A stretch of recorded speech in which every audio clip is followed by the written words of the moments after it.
Hello guys, welcome back to education online platform career maker for government job. जैसे कि आपको पता है हमारी प्रोनाउन की सीरीज चल रही है, तो प्रोनाउन को लेकर मेरी 3 वीडियोस आ गई हैं। आज की हमारी लास्ट वीडियो होगी, इसमें हमारे सारे रूल्स मैंने पिछली वीडियो में भी डिस्कस किए थे और अब आगे के रूल हम इस पर डिस्कस करेंगे। जैसे मैंने आपको कल बताया था कि हमारा रिलेटिव प्रोनाउन और इंटरोगेशन प्रोनाउन को लेकर कुछ रूल्स रह गए थे, तभी हम उस पर डिस्कस करेंगे। इसमें हमारे सबसे पहले रिलेटिव प्रोनाउन में क्या क्या होता है, चलिए इसी के साथ स्टार्ट करते हैं हम रिलेटिव प्रोनाउन। ठीक है, रिलेटिव प्रोनाउन में हमारे कौन कौन से वर्ड यूज होते हैं, जैसे who, whom, which, whose, what, that। ठीक है, तो ये सारे जो वर्ड्स हैं ये हमारे रिलेटिव प्रोनाउन में कैसे यूज होते हैं। अब ये सारे वर्ड्स हमारे, मैंने कल की वीडियो में भी बताया था, ये सारे वर्ड्स हमारे इंटरोगेशन में यूज होते हैं, क्वेश्चन पूछने के लिए, टाइम के लिए, किसी चीज के लिए। ठीक है, इंटरोगेशन में सारे वर्ड्स यूज होते हैं। अब ये जो वर्ड्स हैं ये हमारे इंटरोगेशन में तो यूज होते हैं, अब ये रिलेटिव प्रोनाउन में कैसे यूज होते हैं। रिलेटिव प्रोनाउन में ये यूज होते हैं जब हम किसी दो सेंटेंसेस को या दो क्लासेस को जोड़ते हैं। जोड़ते कैसे हैं, वर्ड्स को यूज करके उन सारे क्लासेस को हम जोड़ते हैं। जब हम उसको जोड़ेंगे तो ये जो कौन कौन सा कहाँ कहाँ पर फिट बैठता है वो हम करेंगे। ठीक है, सबसे पहले जैसे मैंने यहाँ पे लिखा हु एंड whom। ठीक है, हु क्या है और whom क्या है। ठीक है, जब हम किसी से कुछ सवाल पूछते हैं, कुछ क्वेश्चन करते हैं, तो हम पूछते हैं हु इज ही या हु इज शी, या फिर किसी से कुछ पूछ लिया whom को लेके। अब ये रिलेटिव पे कैसे यूज होंगे, ये जो हमारा हु है ये यूज होगा सब्जेक्टिव की तरह, और ये जो हमारा whom है ये हमारा यूज होता है ऑब्जेक्टिव की तरह। ठीक है, चलिए कुछ सेंटेंसेस लेते हैं, फिर ये सेंटेंसेस में आपको क्लियर हो जाएगा कैसे। फर्स्ट सेंटेंस जैसे मैंने लिखा, शी इज द गर्ल। ठीक है, she is a girl who या फिर whom। ठीक है, यहाँ पे मैं आपको क्लियर कर रही हूँ, she is a girl who has always helped me। ठीक है, यही लड़की है जो मेरी हेल्प करती है। सेकेंड वन इज, सेकेंड आ गया, शी इज द गर्ल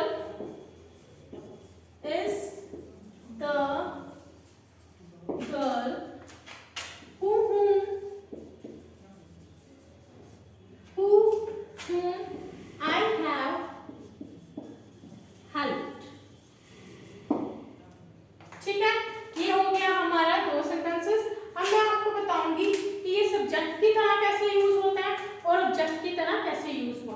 पहले सेंटेंस में she is a girl who has always helped me, यही लड़की है जो मेरी क्या करती है, हेल्प करती है।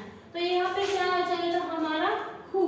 ठीक है, ये दो थे सेंटेंसेस, दो सेंटेंसेस है शी इज अ गर्ल, ये वन सेंटेंस हो गया।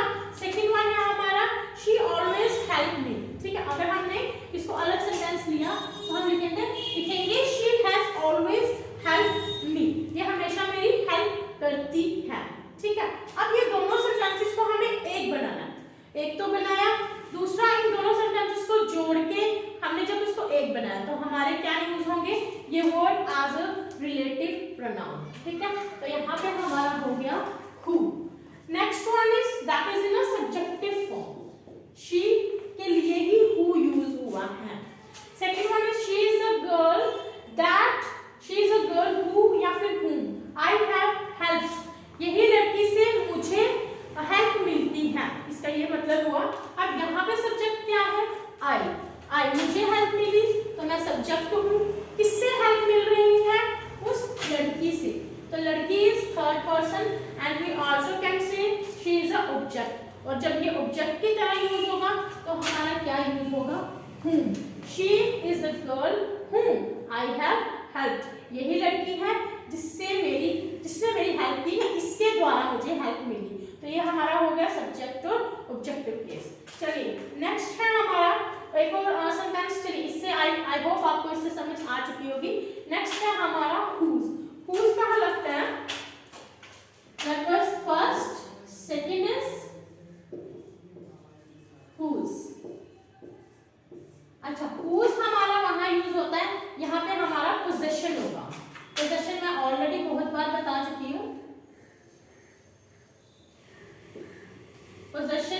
फिर ऑनरशिप।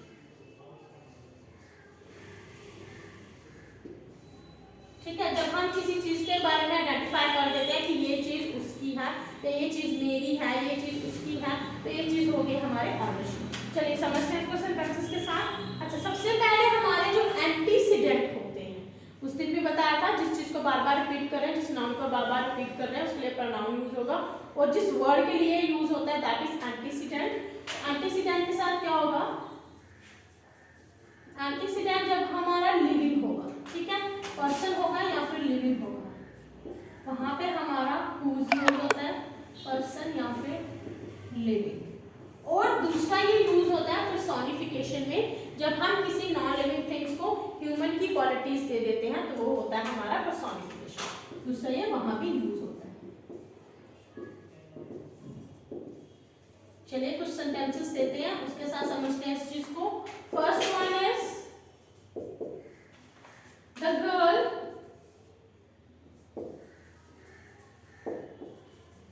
हु या फिर whose dress is red is my sister। ठीक है, first one is that. Second one, the dog whose color या फिर whom color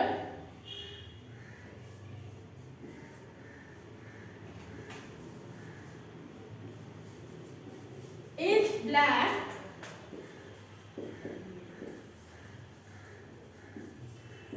is made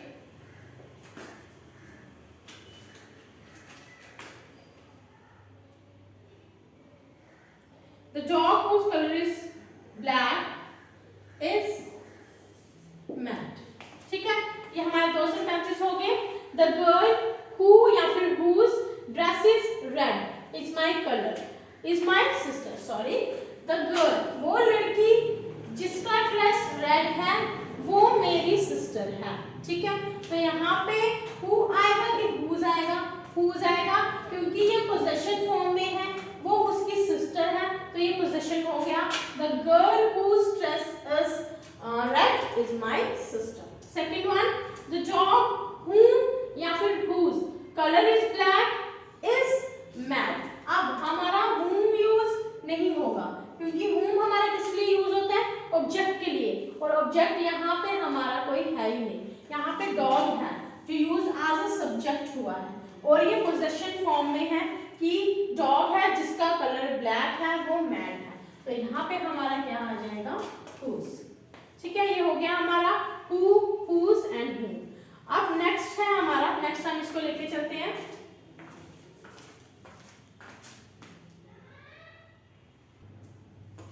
चलिए नेक्स्ट है हमारा which। अब which हमारा कहाँ पर यूज होगा? who, whom और whose मैंने करवा दिया। नेक्स्ट है हमारा which। which हमारा कहाँ यूज होता है? इट्स यूज्ड एनिमल्स के साथ, जहाँ पे हमारे कहीं एनिमल के बारे में बात करी जानी है या किसी थिंग के बारे में, किसी जर्नली थिंग्स के बारे में, तो वहां पे यूज होता है एनिमल के लिए या किसी थिंग्स के लिए। ठीक है, और इसका सेकंड मेन पॉइंट ये कहाँ पर यूज होता है? जहाँ पे आपको कोई चॉइस बनानी होती है, बहुत सारी चीजें हैं आपके पास और वहां पे आपको कोई चॉइस बनानी है, वहां पे आपको ये यूज होगा। ठीक है, एनिमल के लिए हो गया, थिंग के लिए हो गया, चॉइस के लिए हो गया। लिविंग, अगर लिविंग बीइंग्स है, सपोज कोई लिविंग थिंग है, तो वहां पे चॉइस करने के लिए, लिविंग के लिए जहाँ पे आपको चॉइस करनी है, और नॉन लिविंग के लिए, नॉन लिविंग थिंग्स के लिए। ठीक है, चलिए एग्जांपल्स के साथ समझते हैं कैसे। फर्स्ट वन इज, मैं दो तीन सेंटेंसेस लिख रही हूँ, उस पे हम इस चीज को क्लियर करते हैं। First one is I don't no. पहले मैं सेंटेंसेस लिख लेती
Mohan visits the park with his friend which lie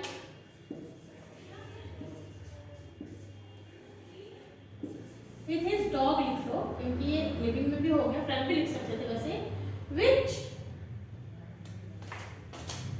like to chase squirrel। ठीक है, ये हो गए हमारे 3 सेंटेंसेस। अब इसमें क्या है, जैसे फर्स्ट मैंने लिखा I don't know which of the two boys are fighting।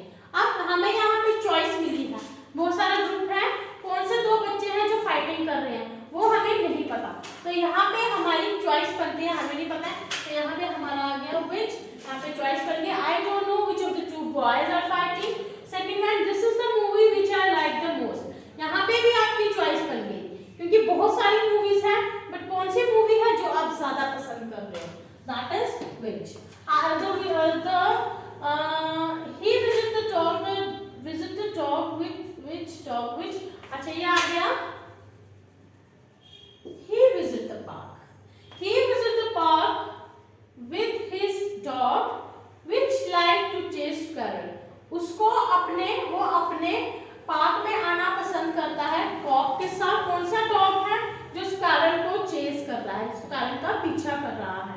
ठीक है, तो यहाँ पे हमारा आ गया डॉग के लिए आ रहा है हमारा which, तो ये हमारा हो गया relative pronoun use of which। Next हम लेके चलते हैं that और what। चलिए नेक्स्ट है हमारा यूज ऑफ that। अब that कहाँ पर यूज होता है, that यूज होगा हमारा लिविंग थिंग्स के लिए भी और नॉन लिविंग थिंग्स के लिए भी, दोनों के लिए ये यूज होता है, लिविंग के लिए भी एंड नॉन लिविंग के लिए। ठीक है, दोनों थिंग्स के लिए यूज होगा, बट वहां पे कुछ कंडीशंस होंगी। जैसे सबसे पहली कंडीशन और एक चीज, ये रिप्लेस करता है who, whose, ये रिप्लेस करता है who, whose, whom को, सॉरी यहाँ पे आ जाएगा whom और which। ये रिप्लेस करेगा who को, whom को और which को हम रिप्लेस कर सकते हैं किसके साथ, that के साथ।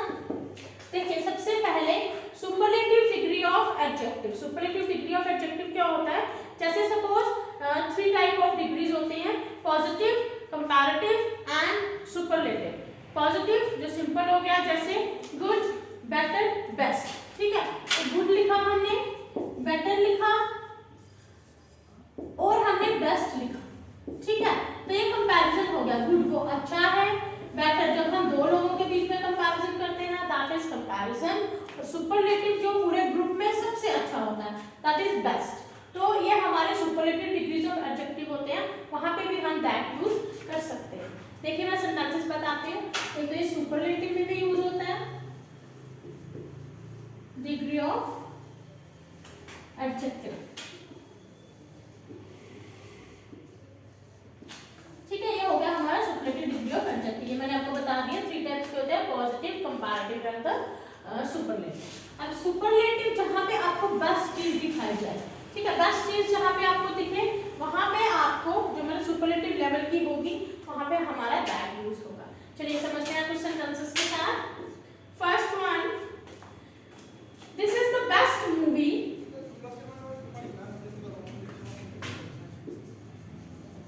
बेस्ट मूवी दैट या फिर which, this is the best movie I saw yesterday।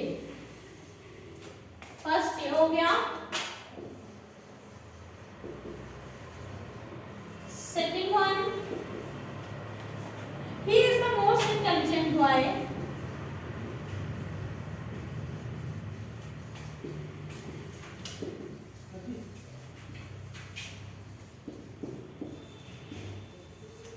he is the most intelligent boy that या फिर which has topped in the class। ठीक है, चलिए ये हमारे 3 सेंटेंसेस हैं जिसकी एग्जांपल में हमने रिप्लेस किया है हु को, whom को और which को। ठीक है, चलिए नेक्स्ट है this is the best movie that you which I saw yesterday. इस मूवी को मैंने कल रात को देखा था। तो मूवी डेफिनेट नहीं दी है कौन सी मूवी है, बट वो कोई भी मूवी हो सकती है। ठीक है, तो यहाँ पे हमने क्या रिप्लेस किया, विच को रिप्लेस किया दैट के साथ। Second one is he is the most intelligent boy that has topped in the class.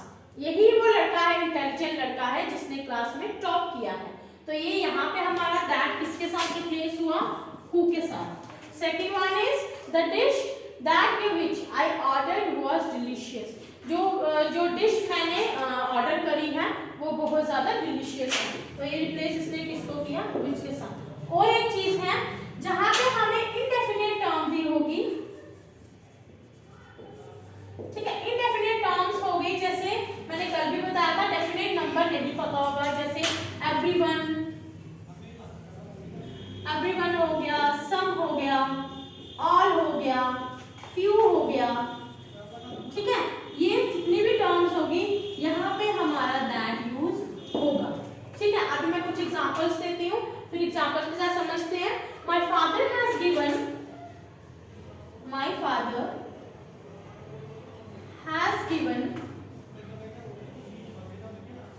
me everything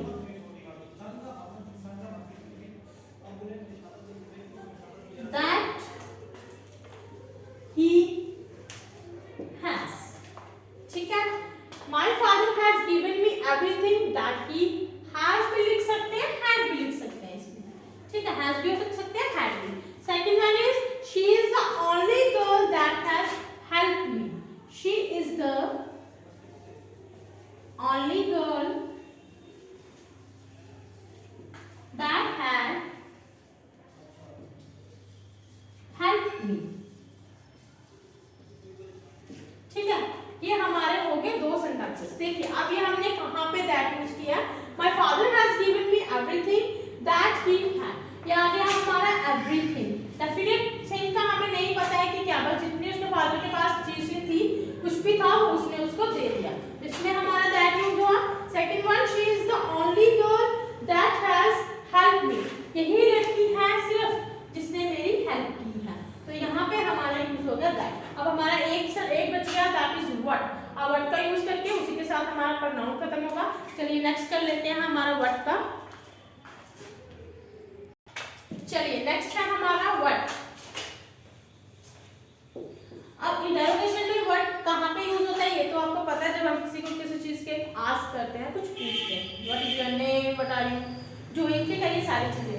but अभी रिलेटिव में कहाँ यूज होगा, जहाँ पे हमें एंटीसीडेंट दिया होगा। नाउन में एंटीसीडेंट तो हमें दिया होगा, बट वो किस बारे में बात कर रही है वो चीज हमें नहीं पता होगा, वहां पे व्हाट यूज होता है। एग्जांपल के साथ समझते हैं। जैसे मैं लिखूंगी आई डोंट नो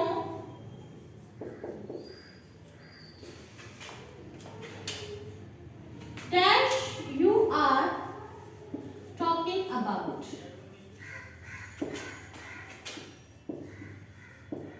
ठीक है, या फिर I don't know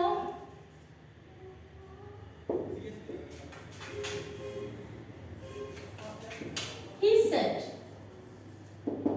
ठीक है, antecedent as a pronoun, suppose pronoun हमें दिया दैट इज आई। अब मुझे नहीं पता है कि तुम किस बारे में बात कर रहे हो, what you are talking about. ठीक है, हमें यहाँ पे डेफिनेटली नहीं पता है कि वो क्या टॉपिक पे बात चल रही है, किस नाउन पे बात चल रही है। तो जब हमें डेफिनेटली किसी चीज का नहीं पता होगा तो वहां पे हम क्या यूज करेंगे, व्हाट।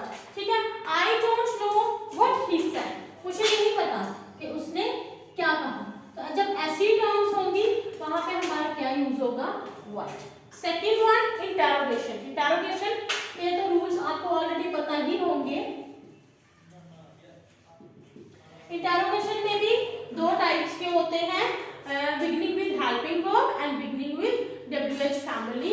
जैसे हेल्पिंग वर्ब में क्या हो गया हमारा, is, am, are, was, were। ठीक है, ये हमारे हेल्पिंग वर्ब में होता है। वैसे ये प्रोनाउन नाउन में यूज नहीं होते हैं, बट ये हेल्पिंग फॉर्म में इंटरोगेशन क्वेश्चंस पूछे जाते हैं। बट ये हमारा प्रोनाउन में कहाँ कैसे यूज होता है, जो हमारे WH फैमिली में स्टार्ट होंगे।